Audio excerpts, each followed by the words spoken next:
Ndugu zangu wafanyakazi na wahudumu wa Radio Maria,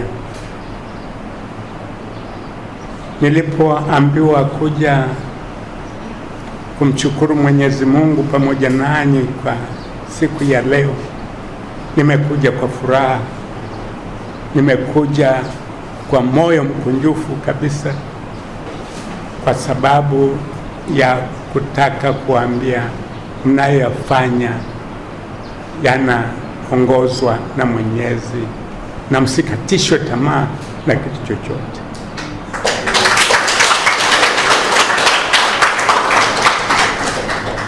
Mwenyezi Mungu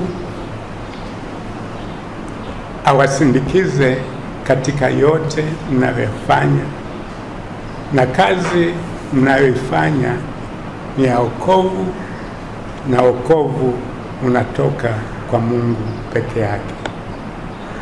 Tumsifu Yesu Kristo.